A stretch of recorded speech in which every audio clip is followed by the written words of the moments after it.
कराची में मुख्तलिफ हादसात के दौरान 2 खवातीन और बच्चे समेत 5 अफराद जान की बाजी हार गए।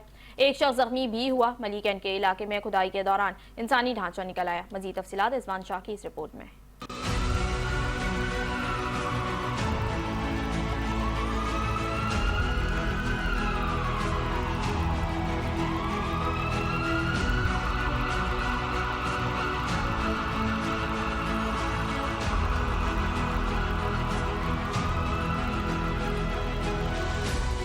मलेर कैंट चेक पोस्ट नंबर 6 के करीब तेज रफ्तार सुजुकी ने मोटरसाइकिल सवार को टक्कर मारकर मौत की अबदी नींद सुला दिया, जिसकी शनाख्त 21 साल मुमताज अहमद के नाम से हुई। पुलिस के मुताबिक सुजुकी ड्राइवर गाड़ी समेत मौके से फरार हो गया, जिसकी तलाश जारी है। मुतवफ़ी के कजन राशिद अली के मुताबिक मुमताज फूड रेस्टोरेंट का मुलाजिम और वाक़े से कबल ड्यूटी पर जा रहा था, जबकि कुछ अरसे बाद उसकी शादी होने वाली थी। दूसरी तरफ अलादीन पार्क के सामने यू टर्न पर नामालूम गाड़ी की टक्कर से 10 साल लड़का कामरान जान से गया। इधर कोरंगी रोड कालापुर के करीब चलती हुई मोटरसाइकिल से गिरकर 60 साल जुलेखा नामी खातून जान से गई, जबकि बल्दिया लकी चढ़ाई के करीब वाटर टैंकर की टक्कर से एक शख्स और कस्बा मोड़ के करीब ट्रैफिक हादसे में गुलरहमान जांबाग और आइश नामी नौजवान जख्मी हुआ। मलीर कैंट के इलाके सफूरा के करीब रोड की खुदाई के दौरान 1.25 साल पुराना इंसानी ढांचा निकल आया, जिसे पुलिस ने ज़ाब्ते की कार्रवाई के लिए जिना अस्पताल मुंतकिल करवाया। रिजवान शाह, 5 न्यूज़, कराची।